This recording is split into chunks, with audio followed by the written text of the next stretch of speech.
নমস্কার। আমরা বেসিক পর্বে ভাব, ভাবেশ এবং কারক সম্পর্কে পড়েছিলাম।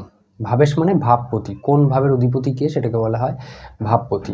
তো বেসিক পর্ব যারা যারা পড়েছিলেন তাদের এই পর্বগুলো বুঝতে অত্যন্ত সুবিধা হবে। এখন আমরা জানছি যে বিভিন্ন ভাব থেকে কি কি ফলাফল লাভ করা যায় এবং সেই ফলাফল শুভ হবে না অশুভ হবে সেগুলো আমরা জানছি। প্রথমে লগ্ন সম্পর্কে জানলাম, দ্বিতীয় ভাব মানে ধন সম্পর্কে জানলাম, তৃতীয় ভাব। আজকে আমরা চতুর্থ ভাব সম্পর্কে জানব। চতুর্থ ভাব মানে হলো সুখ স্থান। আমরা শিখেছিলাম যে একটি শব্দে কিভাবে কোন ঘরকে বর্ণনা করা হয়। চতুর্থ স্থান মানে সুখ স্থান। আমি আপনার জন্মপত্রিকায় যে কোনো লগ্ন হোক না কেন, 4 যেখানে লেখা রয়েছে সেটা আপনার চতুর্থ স্থান, বা লগ্ন থেকে কাউন্ট করে যেটা 4 নম্বর ঘর সেটা আপনার চতুর্থ স্থান। আমি ধরে নিচ্ছি এটা 4 নম্বর ঘর, ঠিক আছে? তা আপনার ক্ষেত্রে সেটা যে কোনো হতে পারে। আমি এখানে নাম্বার সব জায়গায় বসাই না পরপর, কারণ লগ্ন যে কোনো ক্ষেত্রেই এই সূত্রগুলো প্রযোজ্য, অ্যাপ্লিকেবল, ঠিক আছে? এখন বর্তমানে আমাদের সব থেকে অধিক চিন্তা যেগুলো রয়েছে তার মধ্যে একটা অন্যতম চিন্তা হলো সুখ। কিভাবে আমরা সুখ প্রাপ্ত হব, কিভাবে নিজে সুখী হব, কিভাবে আমাদের সুখ পেতে হবে, ফ্যামিলি পরিবারকে কিভাবে সুখী রাখতে হবে, এই চিন্তা কিন্তু আমাদের মনে থেকেই যায় এবং আমরা সেটার জন্য সদা প্রচেষ্ট থাকি সেই সুখ প্রাপ্তির জন্য, তাই তো? এখন আমাদের দেখতে হবে যে আমরা যেই সময় জন্মগ্রহণ করেছিলাম সেই জন্মগ্রহণের সময় অনুযায়ী আমাদের ভাগ্য কি ততটাই ভালো যে আমাদের জন্মগতভাবেই সুখ প্রাপ্ত হবে, নাকি আমাদের কর্মের দ্বারা, পরিশ্রমের দ্বারা সুখ প্রাপ্ত করতে হবে? এই বিষয়টা নিয়ে আজকে আমরা এখানে জানবো, ঠিক আছে? তো চলুন শ্লোকে চলে যাই, ঠিক আছে? ভিডিওটা পুরোটা দেখবেন, মিস করবেন না, তাহলে পূর্ণ জ্ঞান অর্জন করতে পারবেন, লাভবান হবেন। স্কিপ করলে কিন্তু অনেক কথা যেটা আমি হয়তো বললাম সেটা আপনি মিস করে যেতে পারেন। সুতরাং পুরো ভিডিওটা দেখবেন। আর ভিডিও ভালো লাগলে অবশ্যই লাইক করবেন। চ্যানেল যদি এখনও সাবস্ক্রাইব না করে থাকেন অবশ্যই চ্যানেল সাবস্ক্রাইব করবেন। তো চলুন চলে যাই সূত্রে। সুখে সে সুখ ভাবস্থে লগ্নে সে তৎগতোপি বা। আমি শ্লোক প্রত্যেকটা অধ্যায় মোটামুটি এখন শ্লোক দিয়ে বলার চেষ্টা করছি এবং শ্লোক শুনতে শুনতে আপনারা হয়তো এখন বুঝতেও পারবেন যে কি বলতে চাইছে।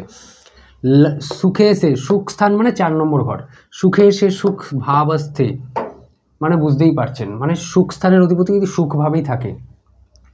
তো এখানে তো মেষ রাশি হয়, কিন্তু এখানে মেষ রাশি না হয়ে যদি 4 নম্বর ঘরে বৃষ হতো তাহলে শুক্র হতো অধিপতি।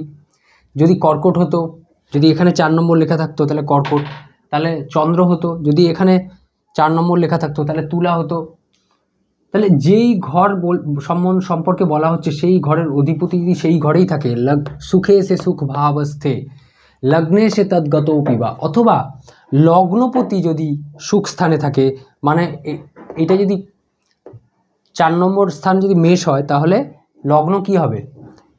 মেষ, এখানে মীন, এখানে কুম্ভ, এখানে মকর, তার মানে কি এটা হবে আপনার কি লগ্ন। তাহলে লগ্নের অধিপতি যদি এখানে থাকে, সুখভাবে থাকে, মানে এই যদি আমি এটা মকর লগ্ন ধরি তাহলে শনিদেব সুখভাবে যদি থাকে, বা লগ্নের অধিপতি মঙ্গল যদি এখানে থাকে, বা আপনার যে কোনো লগ্ন হোক না কেন, সেক্ষেত্রে লগ্নপতি যদি চতুর্থ স্থানে থাকে বা চতুর্থ স্থানের অধিপতি যদি চতুর্থ স্থানে থাকে, মানে সুখে সে সুখ ভাবস্থে লগ্নে সে তদ্গতোপি বা শুভ দৃষ্টে চ জাতস্য পূর্ণং গৃহ সুখং ভবেত, এবং শুভ দৃষ্টে চ জাতস্য, এবং সেখানে যদি শুভ গ্রহের দৃষ্টি থাকে 4 নম্বর ঘরে, মানে হয় চতুর্থপতি সেখানে বসে রয়েছে বা লগ্নপতি চতুর্থ স্থানে বসে রয়েছে এবং সেখানে যদি শুভ গ্রহের দৃষ্টি থাকে, তাহলে কি বলছে? পূর্ণং গৃহ সুখং ভবেত, সেই জাতক বা জাতিকা পূর্ণ গৃহ সুখ লাভ করে। ঘর বাড়ি জায়গা জমি সব কিছু, মানে সুখ স্থান, তো এখান থেকে সুখ দেখায়, সব কিছুর পূর্ণ সুখ সে লাভ করে। আমরা যখন পড়ি তখন 3টে জিনিস মাথায় রাখি, একটা ভাব, একটা ভাবেশ মানে ভাবপতি এবং কারক। এখানে চতুর্থ স্থানের কারককে চন্দ্র। আমাদের এই 3টে জিনিস কিন্তু মাথায় রাখতে হবে, ঠিক আছে? পরের শ্লোকে চলে যাই। স্বগেহে স্বনবাংশকে স্বগেহে স্বনবাংশকে সোচ্ছে সুখ স্থানাধিপ যদি, মানে স্বগেহে মানে নিজের ঘরে, স্বনবাংশকে মানে যদি নিজের নবাংশ থাকে গৃহ অধিপতি মানে গৃহপতি মানে চতুর্থ স্থানের অধিপতি সোচ্চে মানে উচ্চ স্থানে তুঙ্গস্থ থাকে, সুখ স্থানাধিপ যদি সুখ স্থানের অধিপতি যদি তুঙ্গস্থ থাকে, নিজের নবাংশে থাকে এবং স্বগেহে মানে নিজের ঘরে থাকে, তাহলে কি বলছে ভূমি যান গৃহাদিনাং সুখং বাদ্যং ভবং তথা। ভূমি জায়গা, জমি, গাড়ি, বাড়ি, বাদ্য, বাদ্য মানে এখানে বাদ্যযন্ত্র যেটা বলা হয়েছে, মানে আপনি গান বাজনার দিকে আপনার ঝোঁক থাকবে, আপনি হয়তো গুনগুন করে গান করতে ভালোবাসবেন, মানে এগুলো কি একটা মন খুশি হওয়ার একটা চিহ্ন, যে আপনি গুনগুন করে গান করছেন মানে আপনার মনটা খুশি রয়েছে, তাহলেই তো আপনি কিছু একটা বাদ্যযন্ত্রের প্রতি ইন্টারেস্ট হচ্ছেন, গান করছেন বা গানের প্রতি আপনার ইন্টারেস্ট হচ্ছে। তাই বলছে যে ভূমি যান গৃহাদিনাং সুখং, ভূমি যান গৃহাদিনাং গৃহা আদিনাং সুখং, সুখ প্রাপ্ত হবে, যানবাহন ভূমি, বাদ্যং ভবং তথা। এরপর কি বলছে কর্মাধিপে সংযুক্তে কেন্দ্রে কোণে গৃহাধিপে। কর্মাধিপে মানে কর্মের অধিপতি গ্রহ মানে দশম স্থানের অধিপতি গ্রহ। আপনার পত্রিকা চলে যান, দশম স্থানের অধিপতি গ্রহ কে রয়েছে দেখুন, এবং চতুর্থ স্থানের অধিপতি গ্রহ কে রয়েছে দেখুন। তার মানে এটা আমি ধরেছিলাম 1 লগ্নপতি, 4, 5, 6, 7, 8, 9, 10, এটা হলো 10 নম্বর স্থান মানে তুলা রাশি। যদি মকর লগ্ন হয়, আপনার ক্ষেত্রে যে কোনো লগ্ন হোক না কেন, দেখুন আপনার কর্মস্থান মানে দশম স্থানের অধিপতি কে রয়েছে এবং চতুর্থ স্থানের অধিপতি কে রয়েছে।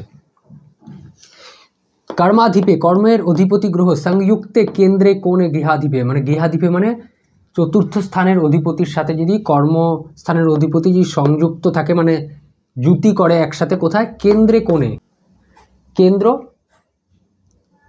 কেন্দ্রস্থান মানে 1, 4, 7, 5, 6, 7, এটা 7, এটা 10, 1, 4, 7, 10 এই কেন্দ্রস্থানে যদি যুতি করে, বা ত্রিকোণ স্থান কোনটা 5 এবং 9, এটাকে ত্রিকোণ স্থান বলা হয়।